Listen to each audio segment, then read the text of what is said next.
رسول الله حي على الصلاة حي على الصلاة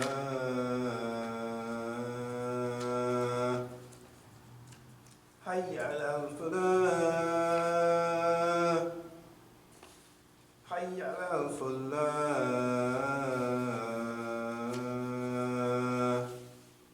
الله أكبر الله أكبر لا إله إلا الله.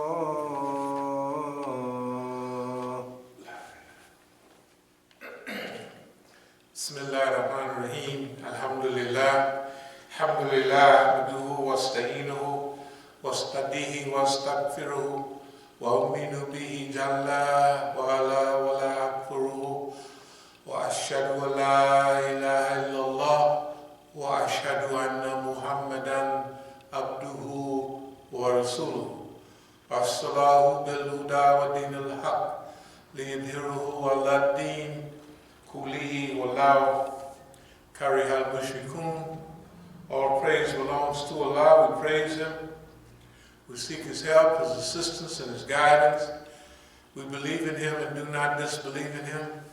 I bear witness that there is no God but Allah, and Muhammad sallallahu alayhi wa sallam is a servant and messenger.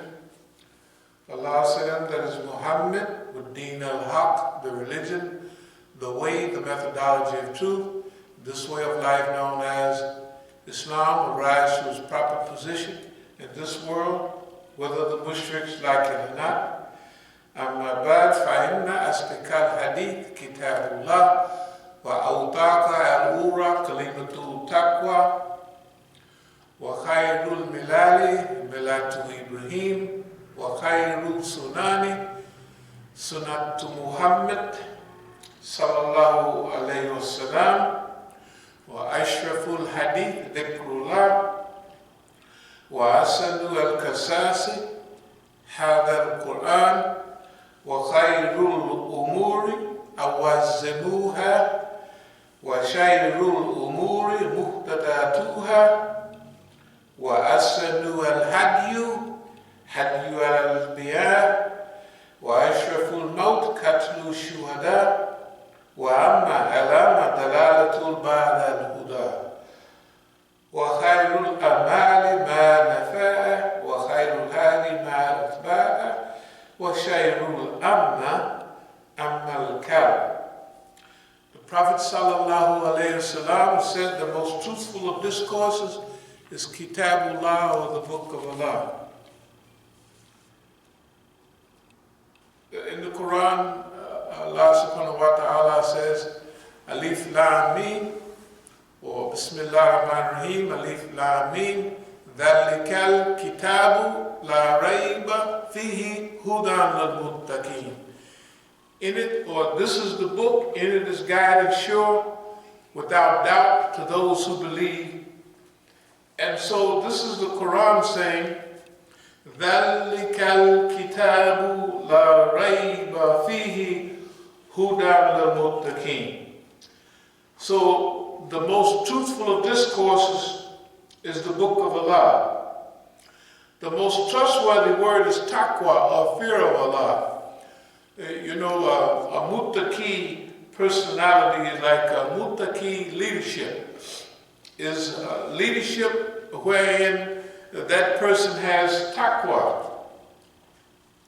Now taqwa, Umar was asked, Ibn Abbas radiallahu anhu was asked, well, what is the meaning of this taqwa? And he said, if you were in a very dangerous place full of thorns and what have you, what would you do? He said, I would pull my clothes close to me and walk very carefully.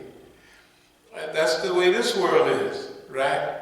So our raiment, our clothing, protection should be close to us, and we should walk carefully in this world as though this is not the final destination, but the next world is.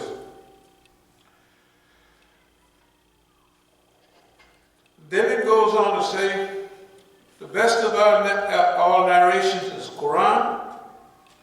The best way of life is the Sunnah of Prophet Muhammad sallallahu alaihi wasallam.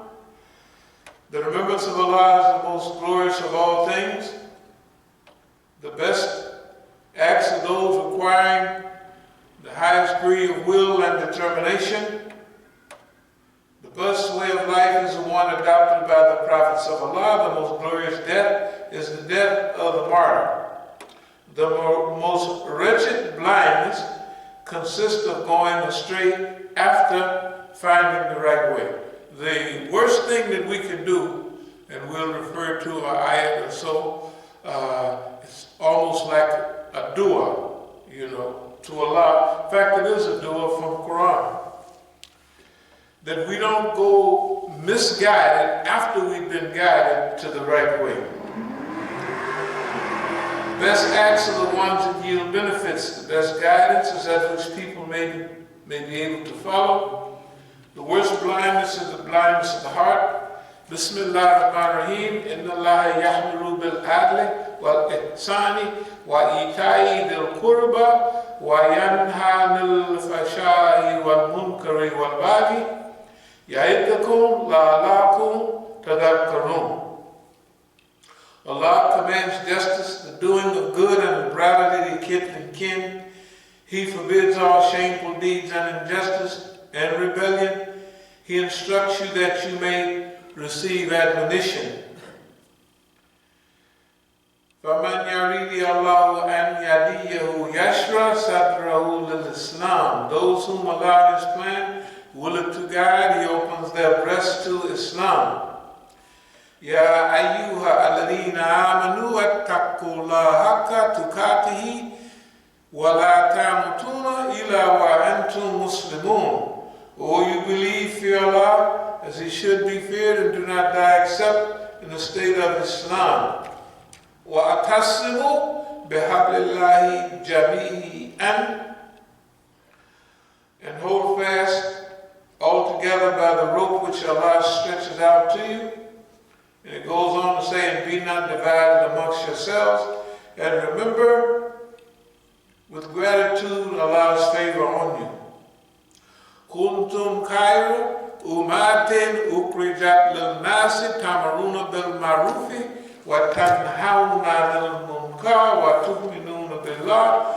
You are the best peoples ever raised up for mankind, because you enjoin the right, you forbid the wrong, and you believe in Allah subhanahu wa ta'ala. Aqulu qawli hadha wa astaghfirullah li wa lakum.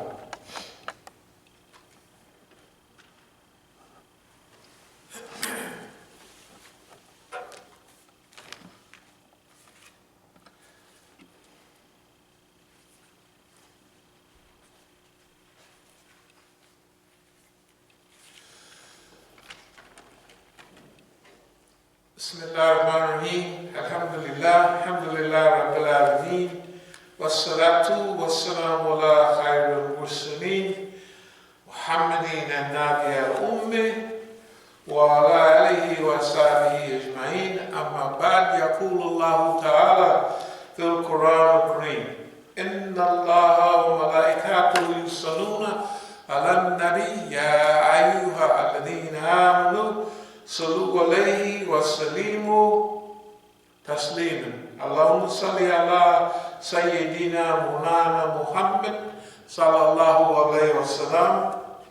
By the English meaning, and believe in what I reveal, confirming the revelation which is with you, and be not the first of those who reject faith therein, nor sell my signs for a small price, and fear me and me alone, and cover not the truth with falsehood, nor conceal the truth while you know what it is. In today's life, with all of us going on, we're going through a very special period in history. There's never been a period like this. No, there has never been exactly anything like this in history. There has been great cataclysmic events throughout history. I mean, the floods, There's been floods of biblical proportions. There have been earthquakes, tornadoes, and they've been all of those things, but they've been regional and they've been at different times, you know. Now we have a traumatic event going on, and it's not national, it's not regional, but it's global. The whole world is put on freeze. All at one time. Now, even couple of hundred years ago, it wasn't even possible for the whole world to go on freeze at the same time because the communication network was not available. It wasn't possible for the whole world to go on the same thing at the same time. Even the standardization of time came up 150, 107 something years ago, maybe 170, 150, 160 years ago, when they developed the railroad system. When they developed the railroad system, they had to have a standard time. Before that, there was no standard time. Each region had its own time. You know, going by the rising and the setting of the sun and whatever, everybody had their own little local time. That's the way the world was. There was no need for a standardization of time. And so at that time, when they developed the railroad system, you had to be there at a certain time to catch the train to go where you got to go, so they had to have a standard time. Okay, now we have not only standard times, but we have global satellite communication. And also the ability of plagues and the diseases and what have you to spread worldwide is here. And the world might wonder, why would this happen to us? Now, I want you to pay close attention. You don't hear much about Allah, God, or a supreme being in this period. You hear about the coronavirus, whatever they call it, right? You hear about, there's a few people mentioning, a few Christian sects and a few more, even a few Muslims mentioning that this could be something related to the Qadr of Allah, things like that. You hear a little bit about it, but nobody is specific about what's going on. So, you know, last week, a week before last, we talked about the book of Revelation. You know, we was reading from a biblical text. And so, there's a guy, I heard it yesterday on the radio, or maybe the day before, Bart Ehrman. And he wrote a book called Heaven and Hell, History of the Afterlife. So, he was saying that many people, when they talk about the end of the world type things, which we never talked about no end of the world here. Even when we talked about the book of Revelation, right? We didn't talk about, oh, the end of the world is coming. Now, he was saying, no, this stuff throughout history, there's been people coming, talking about the end of the world is coming, and some people even choose a date, you know, 2012 is going to be the end of the world by the great Mayan calendar, right? And there's people, you used to see people up and down the street with signs, the day of judgment is coming, and it's going to be on, and they had a date of what was coming. Of course, now the Quran tells us that you don't know that time, you don't have no idea about it. But there are signs of the coming of the days of judgment. There are signs that give us hints about when this is happening, when it's going to occur. Now, most of those signs have occurred. One of them that you notice they talked about at the coming of Imam Mahdi, of that period of time, the desert Arabs would be competing with each other in the building of tall buildings, skyscrapers, right? And you say, man, that's it. over in Arabia. In fact, the tallest building in the world now is one of them desert kingdoms somewhere, you know. And before that, it was Saudi Arabia. 2 generations ago, they was out in the desert, man. They was desert Arabs. They was just camel riding Arabs. I mean, they was out there, right? And all of a sudden, they competing with each other in skyscrapers, right? This is not in 4 or 5 generations. It's in 1 generation. 2 maximum. They riding on camels, for real riding on camels, in the hot desert. And the next go around, they got skyscrapers full of air conditioning, things like that, right? Hey, so all of us looked at that and we said, that's a sign right there, that's good enough for us, you know. But in reality, this guy was talking about the book of Revelation and the end of time, and he said, now everybody, when they want to talk about the end of time, they use the book of Revelation. We didn't use Revelation for that. We talked about Revelation and the decline and the signs of the fall of the empire. Now remember what we said. We said this was written by John, and he's a Christian in the time of the Roman Empire, in the the second century, right? He's talking about the fall of Babylon, because that's happened centuries ahead of time, before, but he really is hinting at the fall of Rome, which, remember, Christians at that time were under the oppression of Rome. Paul was under the oppression when he went and left the Middle East.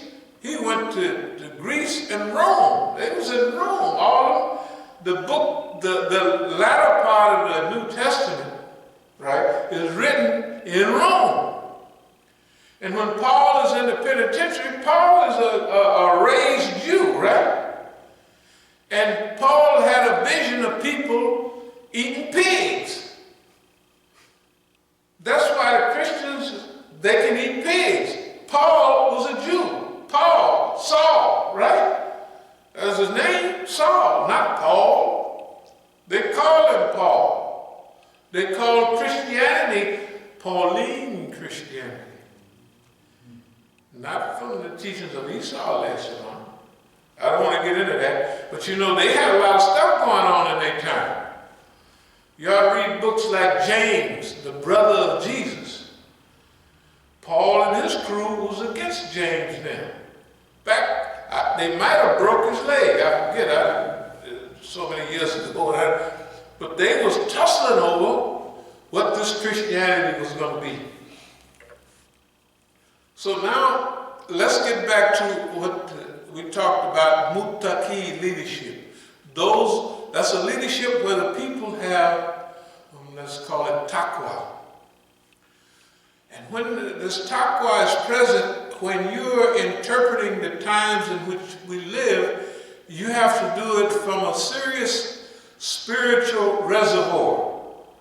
Not on what I want to see, right? Or not a prediction that I want to make, but what is this really saying? And you look at the time in which we live in, this is a time of contemplation. Contemplation, to think about life. What is life all about? You know, where are we going? What's the purpose of all of this, right? And so, now, that don't mean everybody's going to do it, because a lot of people, you can hear on TV and hear on the radio, they having abuse sessions. You know, where people being together so much that some wives have to be together with their abusive husband, right? So evidently they're not contemplating on what's going on and what life is all about and what kind of world is this going to be after. They sitting up in there paranoid. The poor woman is paranoid about her husband might abuse her. But for a large portion of us, we have a chance to think about, now, what is this all about? What type of world, what they call it, visioneering, visualizing, what type of world, using your imagination, not being held or bound by history, culture, and what have you, what type of world do we want to live in when this all goes by? Right? When this goes by. And so that's giving us an opportunity to say, well, if I can see that type of world, will the people who control and manage the world today produce that type of world? Absolutely not. People that manage the world today are people, institution based on riba, right? And the Quran says that people will be driven crazy by riba. And then even in riba there's two groups. One that say, we want to spread money out to the people. They're trickle-up economy. Trickle-up economy means, just like you see these bills going through Congress, that they'll give the bulk of that money to the people. Give it to them in checks and all kind of stuff. They will in turn do what they're doing now. They go spend that money, right? Now when they spend the money, who they gonna spend it with? The people that's got all these giants and super stores. So the concentration of wealth, they gonna get the money anyway.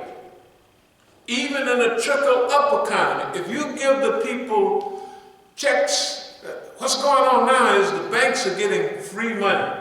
You notice in the banks, you don't even get riba anymore.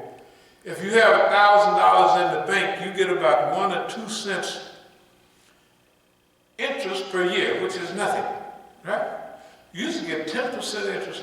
Why? Because the bank needed your money to loan to other people. They don't need your money anymore. That's why they're charging you for everything.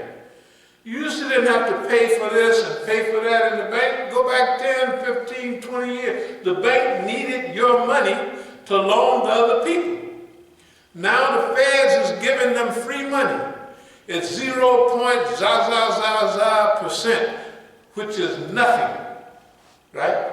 Free money. They're not even paying 1% interest on the money. They're not paying 5%. They're not paying no interest on that money. They're giving it to the big banks. So they're not giving it to you. Right? They're not giving it to me and you. They're giving it to the big banks. Right? Then the banks loan it to us. If it's a credit card company, can you imagine some people have credit cards and they pay 21% interest? I'm not saying everybody do, but most people pay, and some, is that what they're paying? 21% interest.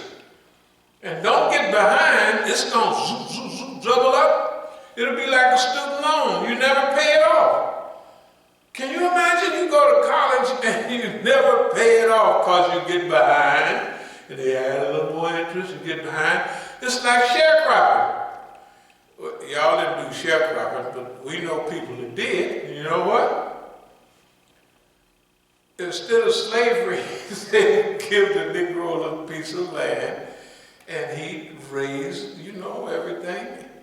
And then, now, old boss man would loan him a mule or two, and he would loan him seed, and then he would charge him for that. And guess what? As long as Negro was there sharecropping, he never got home free where he got big money for himself. He was always in debt because boss man was keeping the books, right? Can you imagine they still keeping all the books?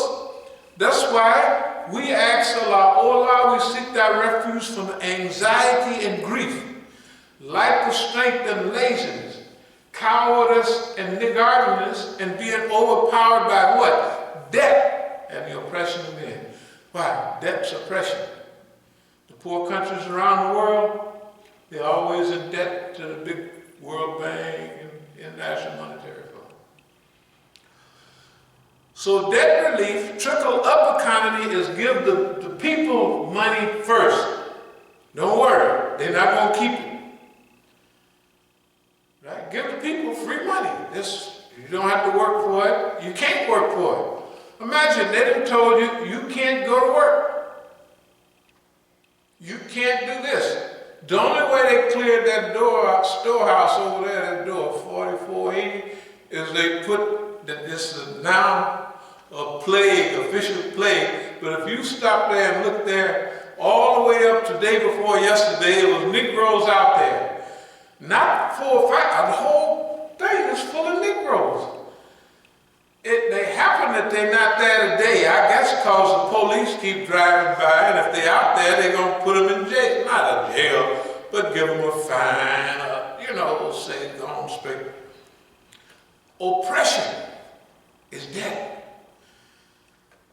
Suppose you eat dinner, the phone ring, and you know it's a robocall from the debt company. Hey, Johnny Jones, you owe us $5,000. How you want to pay? You want to send it? You don't want to hear them, right? So you don't even answer the phone. Why? Because it's going to destroy your meal, your digestion, your comfort, and everything.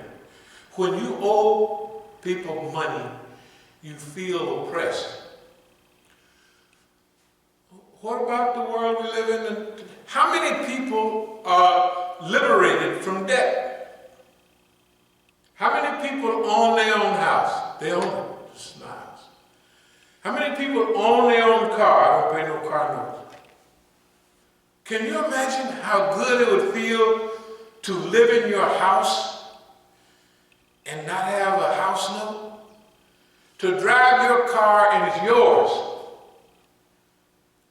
I guess people don't live, most people probably don't live like that, right? They don't even own their own house.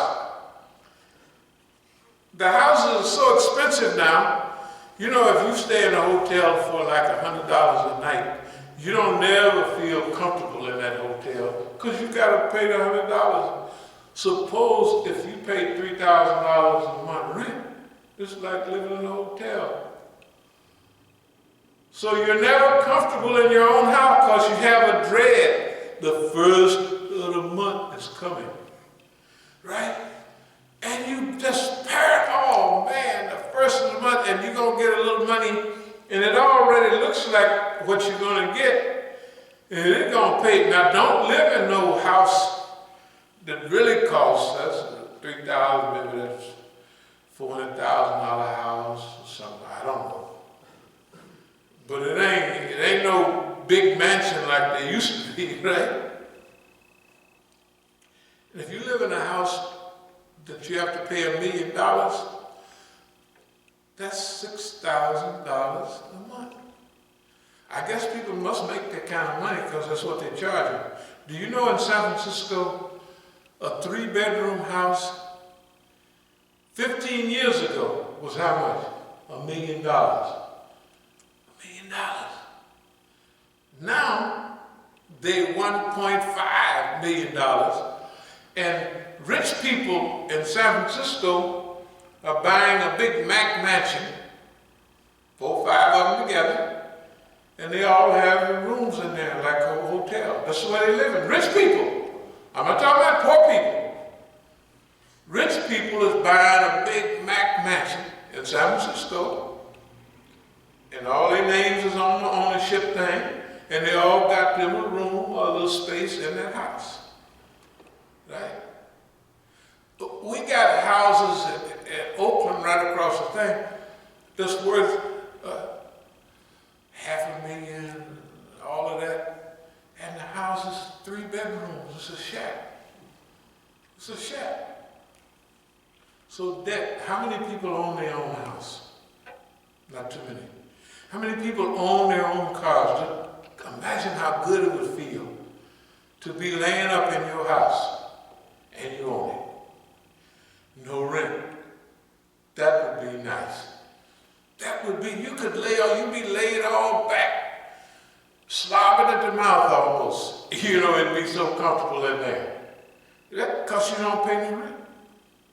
That's what we worked on right around here. Geographical integrity. Masjid, school, business, and living close together. That's why we started right away buying property. Right away. As soon as we bought the masjid, then we bought property. When we was over on 8th Street, that was where the masjid was first. And we bought property along there. Why? Because when we came to D.C., you know what we asked people? Hey, where is it that nobody want to go in D.C.? Now that's 30 years ago. They said Southeast. Nobody want to go to Southeast. People used to hear about it like dread. I don't know what it was. It was killings. All the signs around here on the wall, spray painted, rest in peace. Do y'all remember all of those little bottles and little flowers and little grave sites? That's all you saw in D.C., especially in the Southeast. And you heard gunshots all the time. Then we looked on the map, and it had low density. That means it wasn't, a lot of places been built now. It was just built because 30 years ago, they were empty. The Southeast was low density. It wasn't crowded like Northwest. So I said, low density, property cheap, we're going to the Southeast, and that's where we came. But now you notice it's different. You see Europeans walking their dog right up here, they go right up the hill, and that's what they do. You see all the facilities in Southeast? Remember how run down the parks was?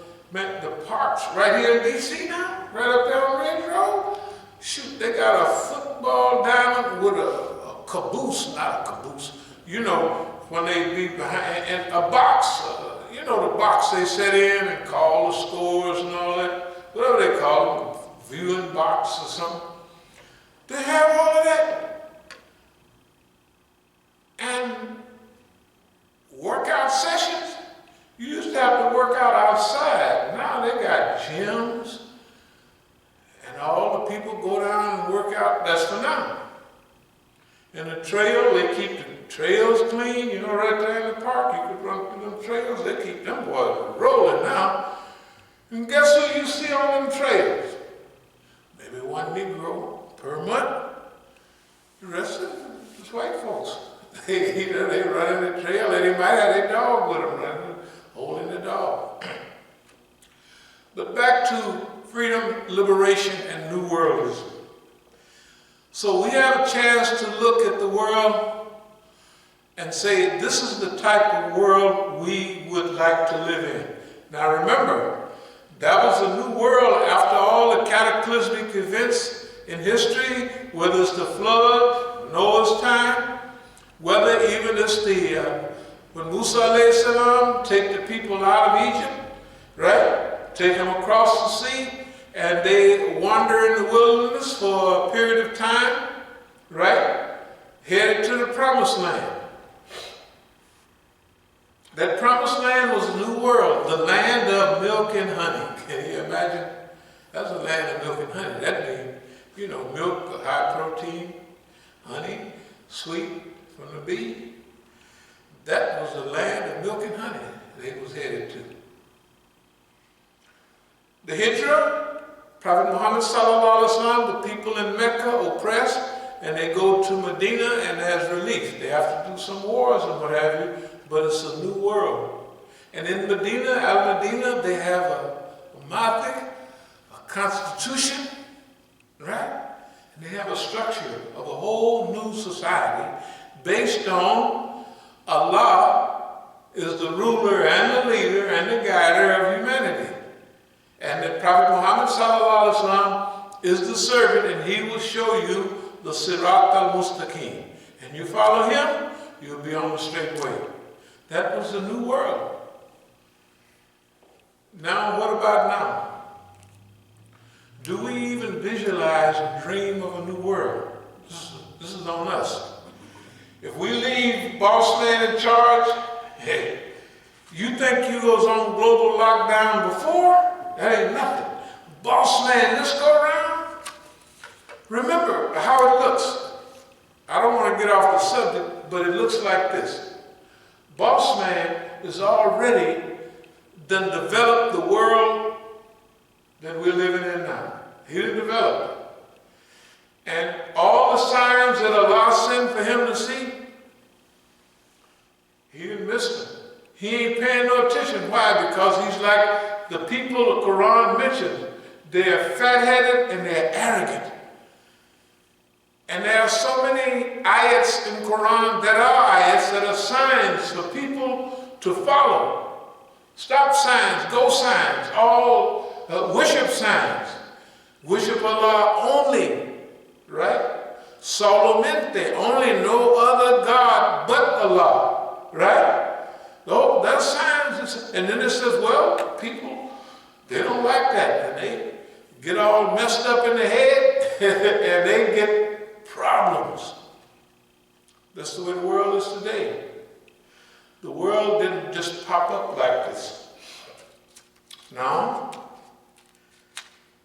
Now, remember number 2 people before we go on. Number 2 people is that's trickle up economy, that's giving the people to the money, and that's trickle down economy. That's Reagan's thing. You give all the rich people money, and it'll trickle down to the people.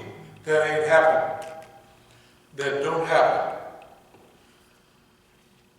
Whatever happens in money, it's an old rule. We all heard it, we all know it, and it happens. Whether you like it or not, the rich get richer, and who? The poor is poor. Is that a reality? Of course it is. It's called the concentration of wealth and the concentration of resources. If we all live in a certain area, and we all get $100 a week, if I save my money and then start loaning it out, and everybody else use up their whole $100, pretty soon I'm going to have $500. And when I loan that out to other people, I'm going to have $1,000. Everybody else still getting their 100. Pretty soon, I'm going to have $10,000 because it's repo. Y'all never lived in those old southern towns. Oh, we did.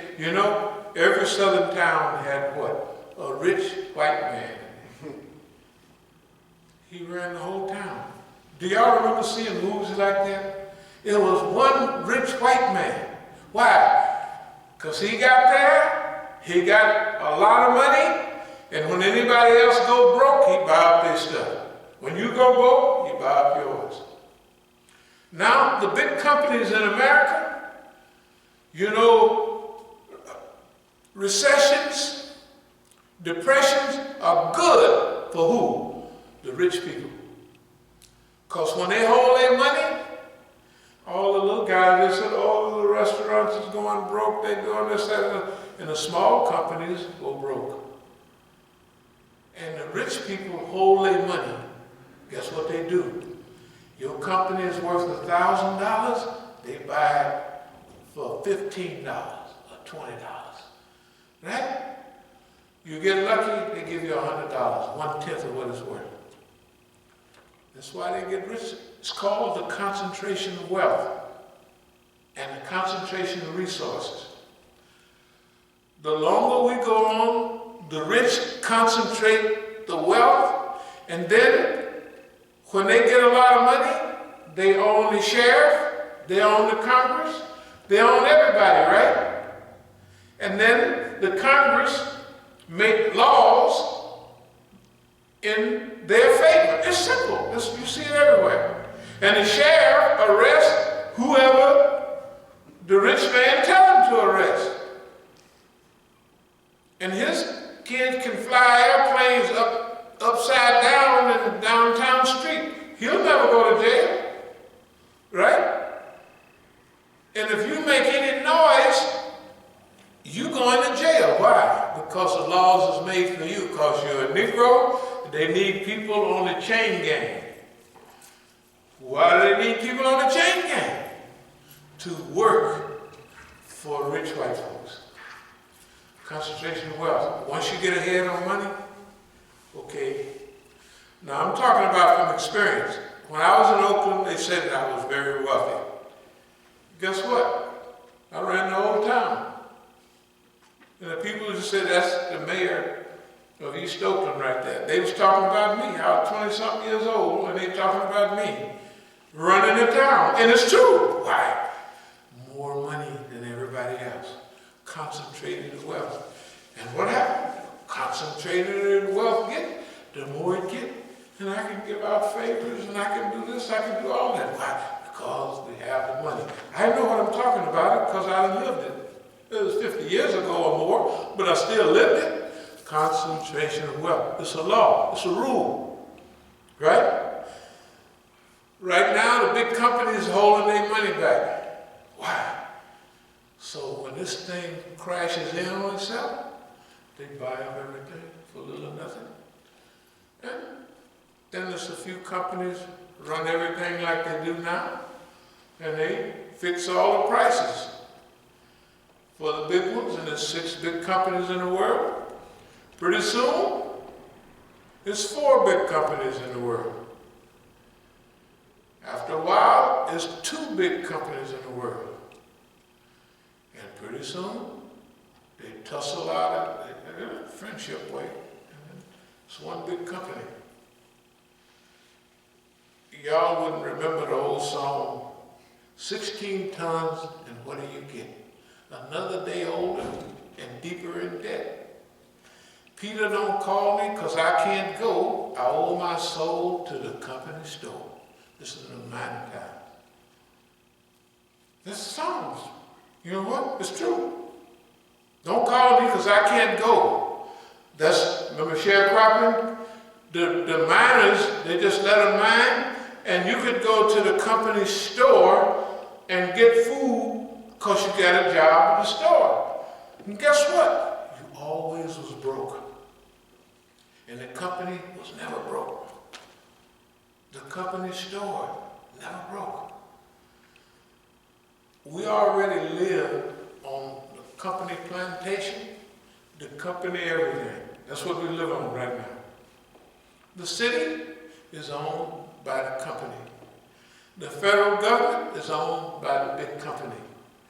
They make all the laws to put you in jail, to break you. You got to pay taxes. The people that run the country, they don't pay taxes. I'm not talking about the president and all them dummies. Those are flunkies for the big show. No congressman can stand up in the Congress today and say, I don't think Israel is a good country and blah, blah, blah, blah, blah. You can say it one time, then you're gone. You're just not going to get elected. Why? Because the whole Congress knows. All the press is in on it, right? So you think the press is going to hold the feet of the presidency? The press is going to sing the song. They send out music sheets. And the press going to get to humming and singing. Like that's their job. It is their job. Every now and then you get a little reporter that wants to say the truth. What happens to him? He's all bottled up and long gone.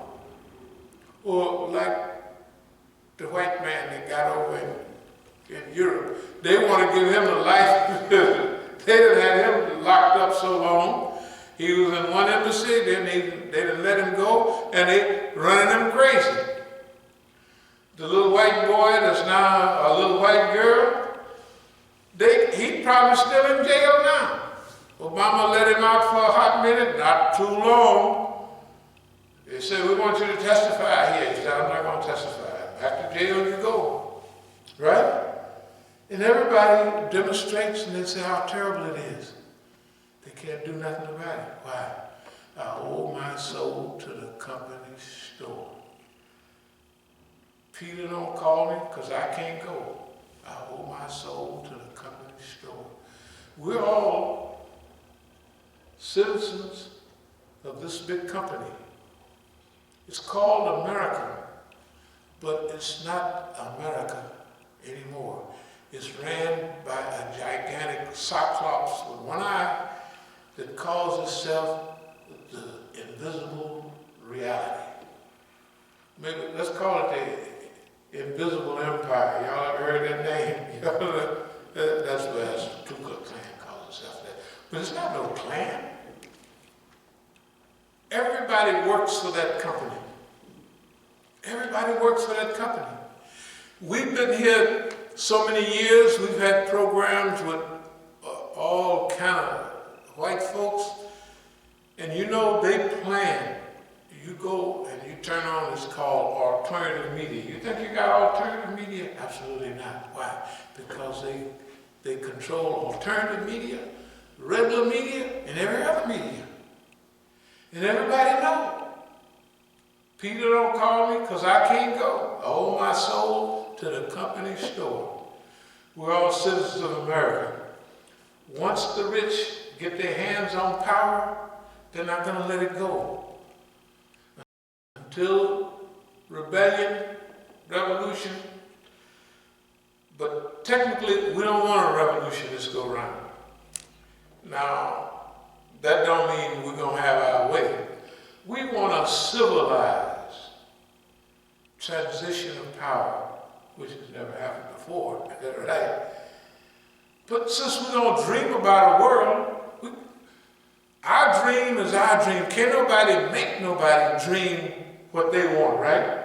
So our dream is a civilized transition of power, where the whole human family can live a reasonable life without aggression and protection. We said last night that, you know, for instance, they train the army or they train the police to shoot people, right?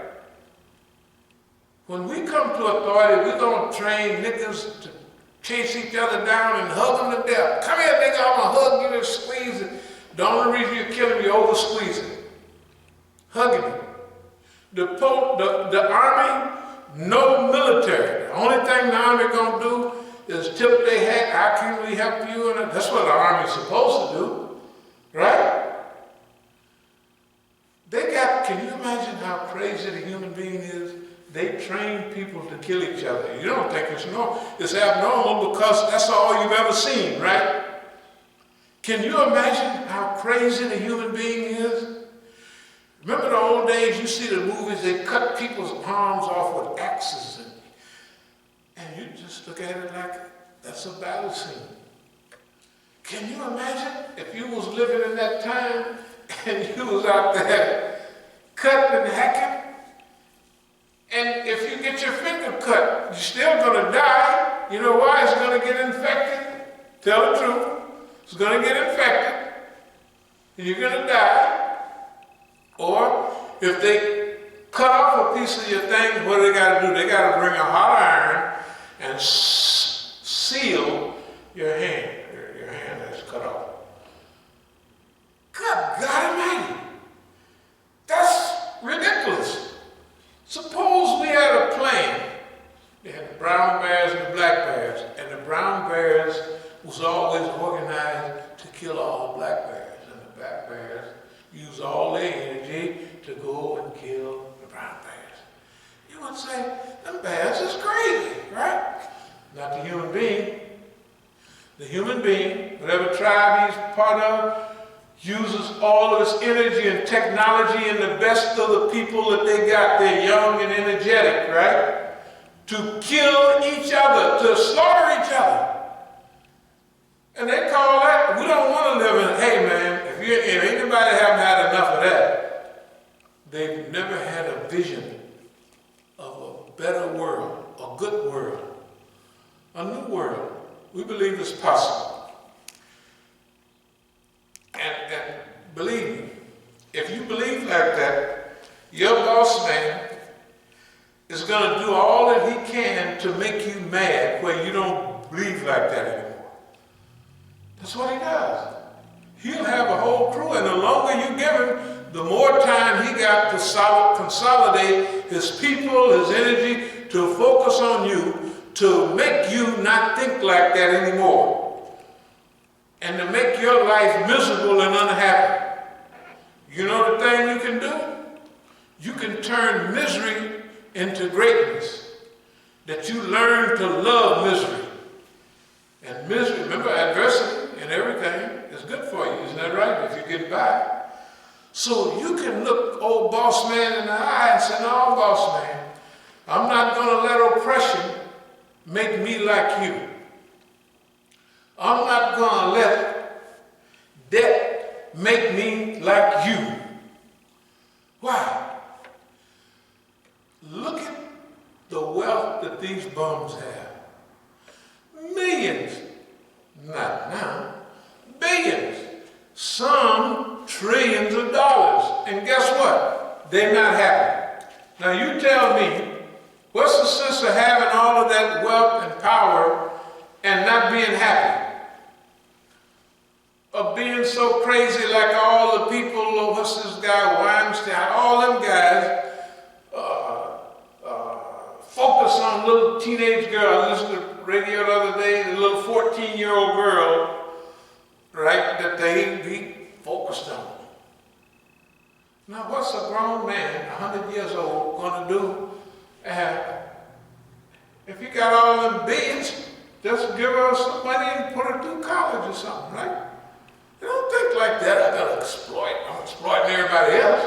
So let me exploit the little tender. Right? Why? Because everybody, and then guess what? They're still unhappy. The more they exploit, the more uncomfortable and psychological or psychopathic they get. We don't want that living. Who wants to live in that type of world? That's the one we live in now. Let me get to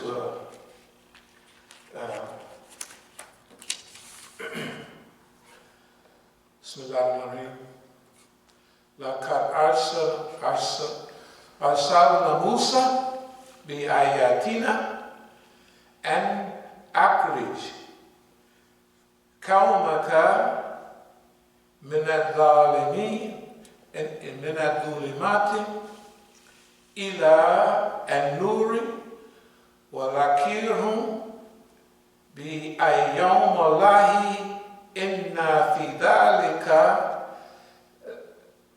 al-ayati likulli sabarin shakurin.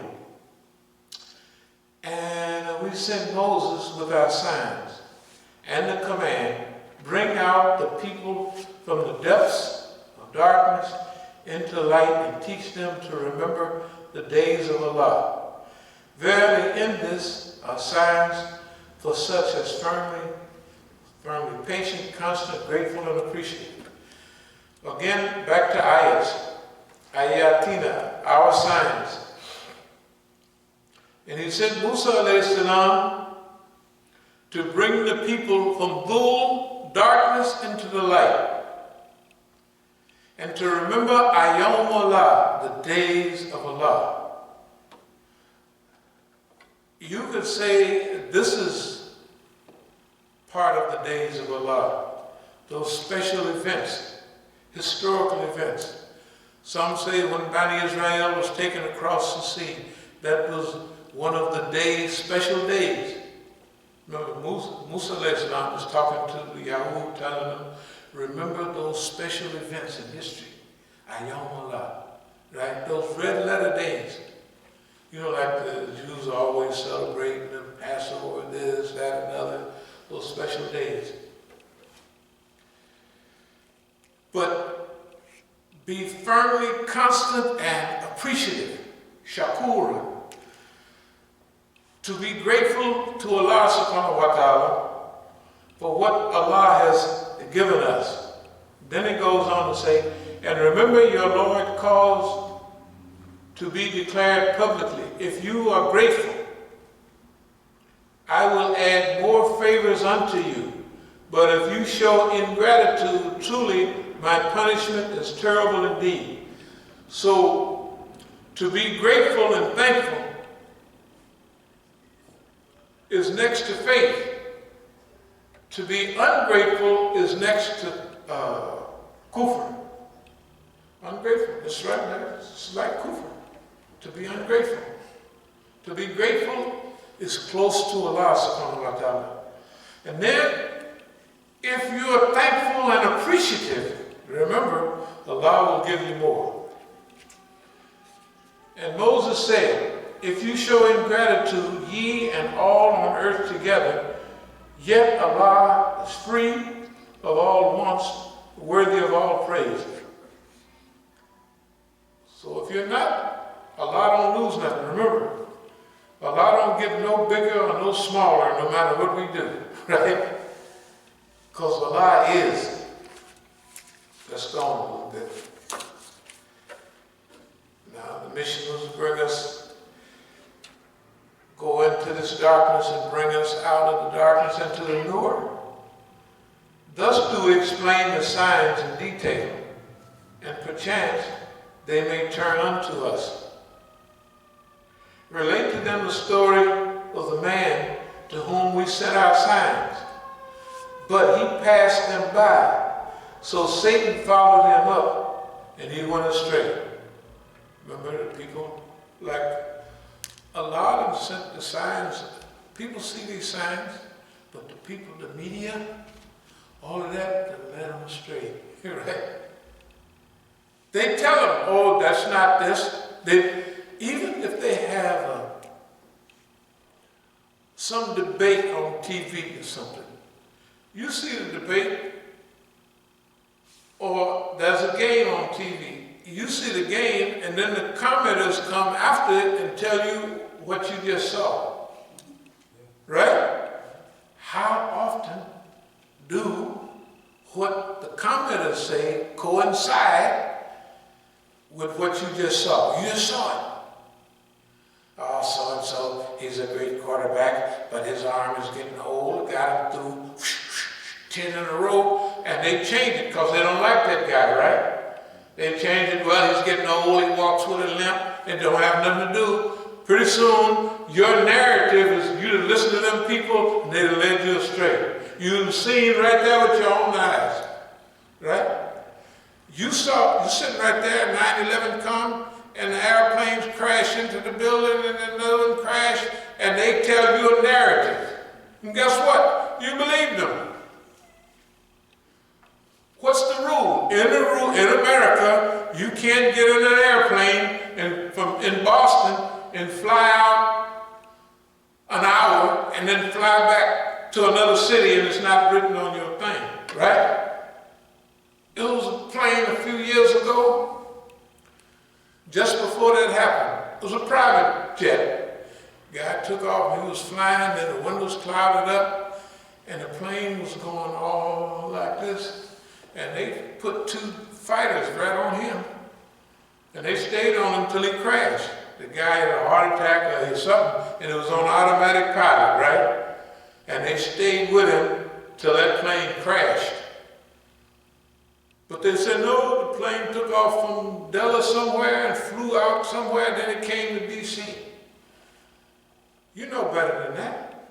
It's against the rule. They got NORAD, CONRAD, this RAD. They got all the defense systems, right? And all the defense systems, they said, what? That day, the defense system was down. One day out of 10,000 days. They give you a narrative, and we sit there and believe it. We believe them crackers, those people. They say anything, and we just sit back and we take it. Why? Because it just so happens that they want to do something to the Muslims and they need a reason to do it. And they tell you on the news, we need a Pearl Harbor event to crack down on the Muslims. That's what the old black lady that was with Bush said, right? Condoleezza Rice said, we need a Pearl Harbor event. And then they get a Pearl Harbor event. The next day, 2 days later, a week later, they get just what they said they needed to do what they want to do. This is insanity. But we believe the dialogue. Why? Because they control the dialogue and the dialogue-y, the people talking, and then they start controlling us because we're listening to them. That's why this ayah was true then, it's true now. Relate to them the story of the man who we sent our signs. me and you. But he passed them by, so Satan followed him up, and he went astray. Satan followed him up with his mouths and all of that, right? And led the poor guy astray. Let's go a few more hours. If it had been our will, we should have elevated him with our silence. But he inclined to the earth and followed his own vain desires. He wanted to keep his job. He wanted to stay in the military. What they do to the captain is this: if you in charge of an aircraft carrier, eventually you're going to be an admiral. Everybody know that. This guy is going up for court-martial. I mean, right now. Why? Because he had all those people on his aircraft carrier. He said, man, y'all got to come rescue us. Well, he went outside the chain of command. He was begging people. Just imagine on that big aircraft carrier, and how the people, they sleep one here, and one there, right? They got 5,000, 6,000 people on the aircraft carrier to make it run. Do they get disease? When one get it, hey man, they almost all get it. He says, first day, I got 50 people on here, man. I had 100 people on here now. Y'all gotta come get me. You gotta wait. And he loved his troops. He said, no, man, y'all gotta come get the people. And then he sent it on up the line. He said, he's gonna face a court-martial because he went out of the chain of command. Right? He knows better than that. And who loves soldiers anyway? They're to get killed. They're there to risk their life to go get killed. Who wants to save a soldier? Maybe another dumb soldier that's there. He might, this is my buddy, I don't want to see him die. But the people in charge, heck, they started the war and they trained you to go out there to get killed. They don't care nothing about you. You see it on the movies every day. They fold up old raggedy flag and hand it to the people, and they shoot off some stuff up in the air, and this is a great ritual, and people's crazy. Absolutely crazy. I said, not the brother, you have me in the penitentiary before I do my time, before I go and run out there and shoot somebody and they shoot at me. Can you imagine? You're going to volunteer and go out there and people can shoot at you. During one of the wars, it was Bosnia. In Afghanistan, some people went over it. I'm not one of them, of course. And then they thought about it. And so wait a minute. We're all black. And we're not Afghans. And we're not Iranians either that fight in that war. Well, the best thing is to go back home. Why? Because you stick your head up, build a black target, and they all put the target. Like, bam! When they shoot at that. You don't care who you're, human being or nothing. They done popped up a black target, your black head, and he's gonna shoot at it. Because he's trained to. He can't help it. Right? Bam! Bam! Bam! Right? Black face, black target. Why do you think the police easy to shoot at you? Because you're a target. Bam! And do they miss you? Absolutely not. They hit you square in the chest, square in the head, every time. And don't worry, they're going to shoot you so black out, but we know what they shot him 41 times. Why do you need to shoot somebody 41 times? One bullet will stop them. Right? One bullet from them Glocks, whatever they use, will stop anybody. All you got to do is shoot him and wait for a second, and he's going to pretty soon get dizzy and fall down, or get knocked down, right? Not these people. They shoot him. We ain't shot him 40 times. We ain't shot him. Our brother, Imam, he was hit by the FBI 18 times. Some people who watched the body said it was 21. We live in a crazy world. If you like it, you can like it all you want. I don't like it. So we want to change it. His similitude is that of a dog.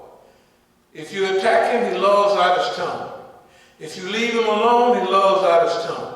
That is the similitude of those who reject our signs, so relate the story, perchance they may reflect.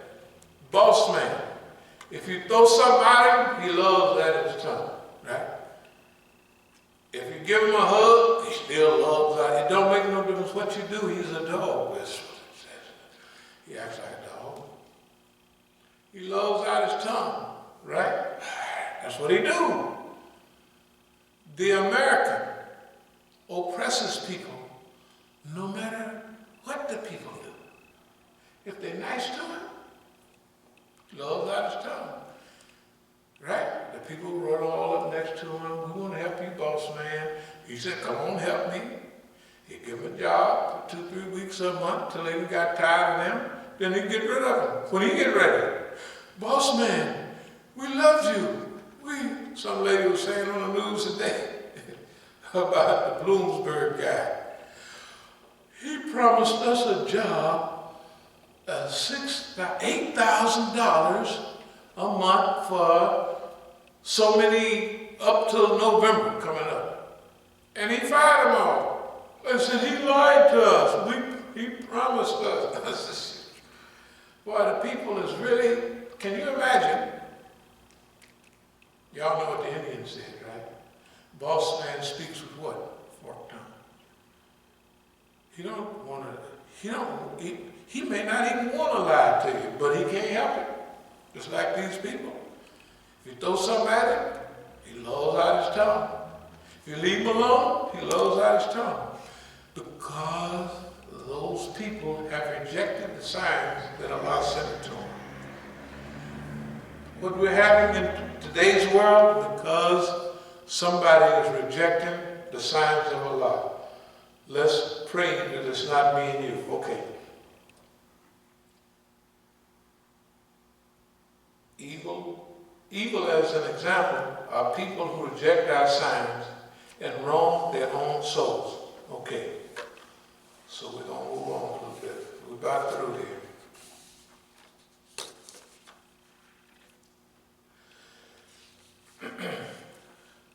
ربنا لا تزغ قلوبنا بعد إذ هديتنا وهب لنا من لدنك رحمة إنك أنت الوهاب ربنا إنك جميع الناس ليوم لا ريب فيه إن الله لا يخلف الميعاد.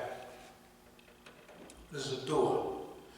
We say it all the time, but our Lord, this is what they say, or we say, let not our hearts deviate after thou hast guided us, and grant us mercy from thine own presence. For thou art the granter of bounties without measure. Remember we talked about being misguided after being guided is technically worse than constant misguidance, because you was guided to the truth and then you unguided yourself. This is what the people do. They unguide themselves. So this is our dua. I had asked one Arabic speaking person a long time ago. I said, man, what's a good dua? So he said, this one is a good dua. Our Lord, thou art he that will gather mankind together. Jamil Nasir. There is no doubt, for Allah never fails in his promise.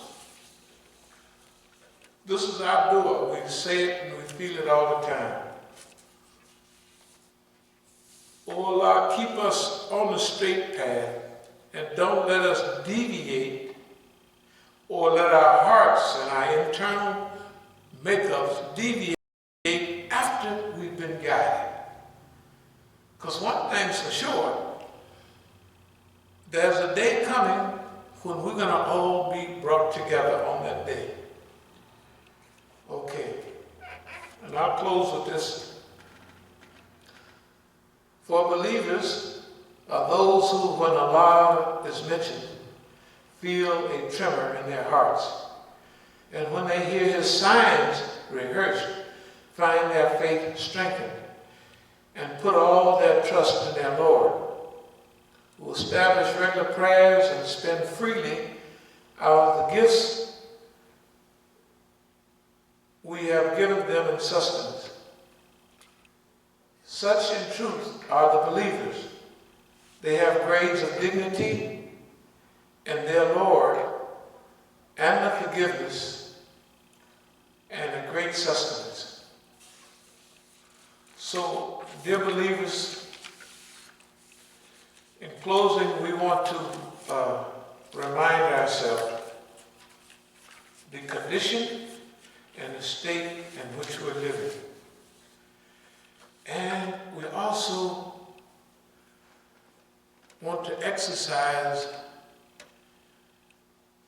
our vision, our strategic vision, our hopeful vision. And we want to become visionaries. Well, let's call it visioneering. Like engineering, visioneering. You engineer your own vision. That's freedom, man. Liberation. Just think how good it would be to be free of the historical constraints that hold us back, that tell us, you can't do it because you're a nigger. You can't do it because you don't have no money. You can't do it, you too light to do that. You can't do it, you're too dark to do that. You can't do that, you're too short. You can't do that, you're too tall. Something, right, been clicking in us. Been telling us what we can't do because of some imaginary bull crap that they've been stuffed down our throat. We saying, no, boss man, there ain't no limits.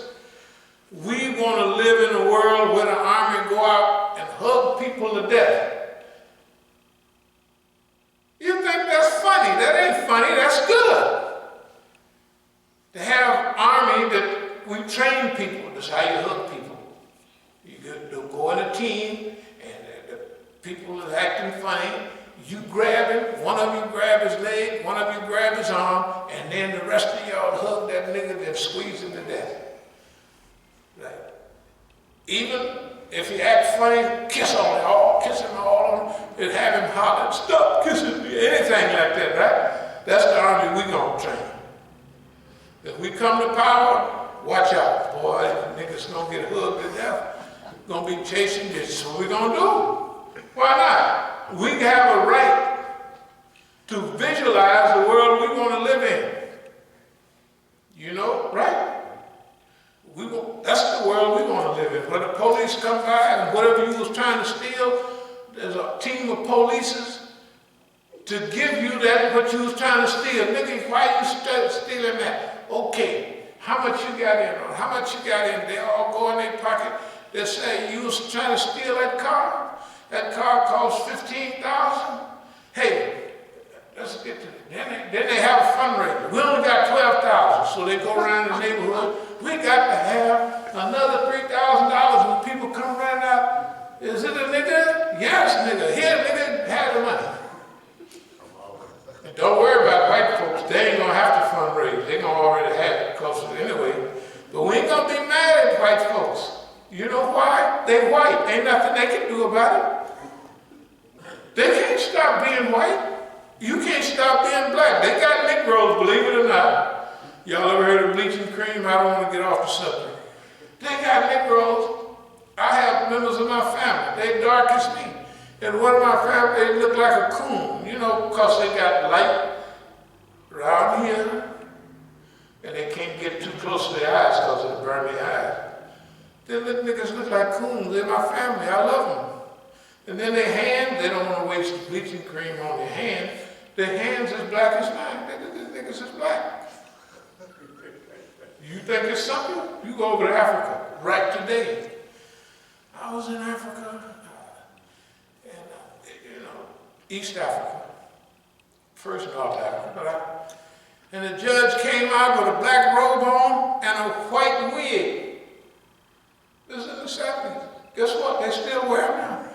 I said, what's wrong with that man? You know the way the judges in England wear them white wigs? The Negro, and I open up the thing, the Drum, most popular magazine in Africa, Drum. You can still get them now. It had light brighten your day. I said, that's like they have Ultra skin tone cream. Remember this skin tone cream? They used to call it bleaching cream, but they stopped. They call it Ultra skin tone cream. Because, you know, in the old days, Madam Walker just called it bleaching cream. This bleach you make you white. Can you imagine how silly Negroes looked? One side of their face is one color, the other side is black. You know what I mean? The other side is light. And then you could tell because they looked spotted, like, you know. I said, my goodness, look at the trouble we went through trying to fit in to wear clothes that was made for somebody else. Trying to fit into a white world, and we just trying to squeeze in there. You know, them girls that wear tight. These girls now, I don't know what's maybe.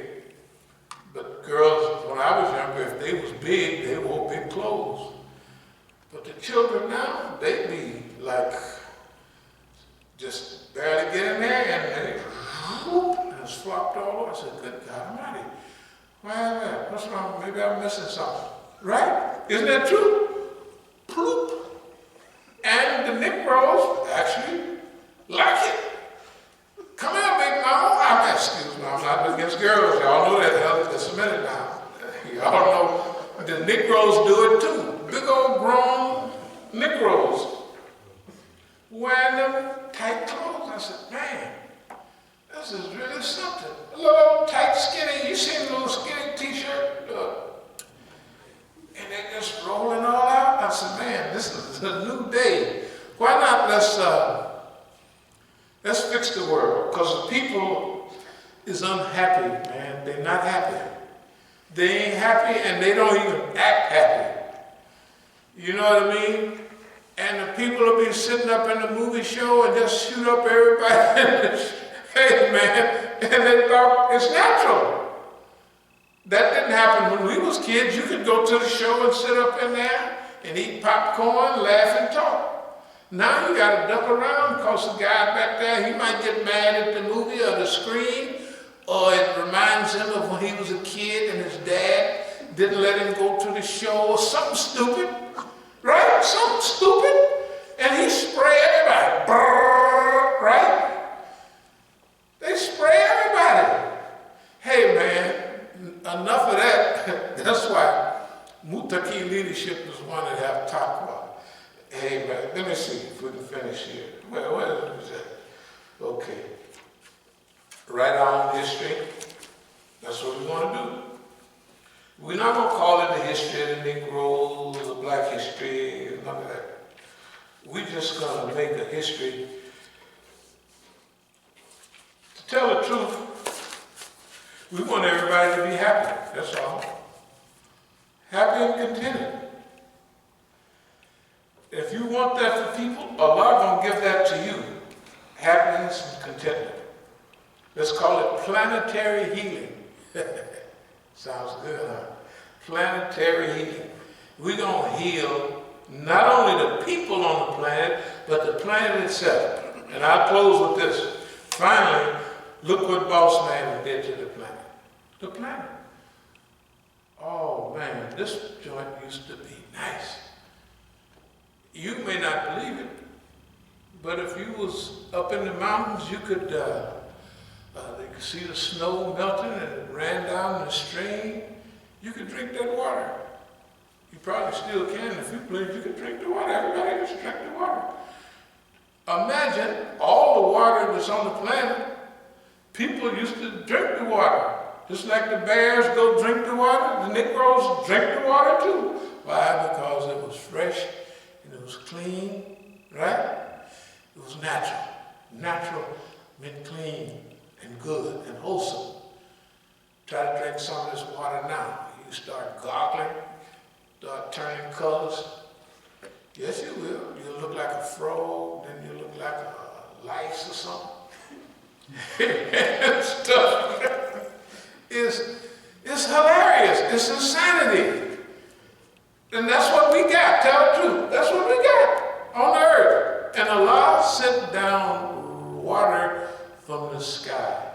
And each stream flowed according to a measure. Right? In some cases, foam popped up to the top. Right? That's the way Allah created the world in mizan, or wazn, or balance. Okay. The last thing we want to do, dear believers, is do a little fundraising. First we'll close. Bismillahirrahmanirrahim. Rabbana la tuzigh qulubana ba'da idh hadaytana wa hab lana min ladunka rahmatan innaka antal wahhab. Rabbana innaka jami'un nas yawma la rayba fihi inna Allaha la yukhlifu al-mi'ad. Rabbana atina fid dunya hasana wa fil akhirah hasana wa qina adhaban nar. Allahumma anta salamu wa minka salamu tabarakta ya dhal jalali wal ikram. Alhamdulillahi rabbil alameen. What we want to do just for a second is a little light fundraiser. So the Jum'ah is over, we'll pray in a second. We have to pay taxes here. Let's say it's about $8,000. Our taxes in Oakland. Remember, we can't go in our masjid in Oakland. Don't worry. We're going to sue the government for it. I don't know, millions. We'll probably get our money too. But that property, the masjid, I think is around $15,000. Now, the school property out there probably is around $11,000. And we need your help. Because boss man is so stupid that he done passed stuff to keep us out of our own masjid, but we got the paperwork for it. Don't worry, it's fine. Don't worry. And the people that they support, we like them too. Now remember, we got big game to do, but I'll tell you about that in a second. So they keep us out of our property, and then our biggest piece of property in Oakland, they just sold it. Okay, don't worry, do not worry. We're going to get that back. And we're going to sue them for, I don't know, $100 million or whatever. Because it's all illegal on their paperwork. Don't worry. We ain't waiting for that. We want to be in charge of our money and our wealth, and this is all talking to the people out there.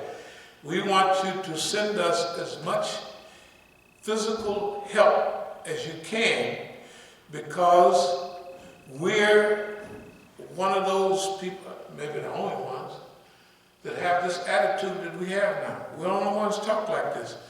The other people, something that happened to them. I don't know what happened to the Muslims, but we ain't like them. I mean, we believe in Allah like they do. But the ability, all the stuff, stand up for justice, build kiss, they don't do it. If you see something wrong, stop it with your hand. If you can't speak out about it, if you can't at least feel bad about it, that's the weakest kind of faith. That's the hadith. They don't do that. And we're excluded from all of their fanfare. I mean, excluded. Can you imagine how can you get excluded from all the Muslim activities in the United States? And you ain't did nothing to nobody, right? That's strange. Okay. What I was telling you before, you can train yourself to like that. You got to train yourself to like it, because if you don't, you're going to be scared and all kind of crazy stuff. But you can train yourself to love fitna. That's what design fitna is. That's what we went through a 35, 40-year process of training ourselves to love adversity. Why? Because adversity is natural. What we're doing, we already studied. Let's say now, people that do what we do, what happened to them? Well, they get killed, they go to prison, This is what the system do to them. That's what the system does to them.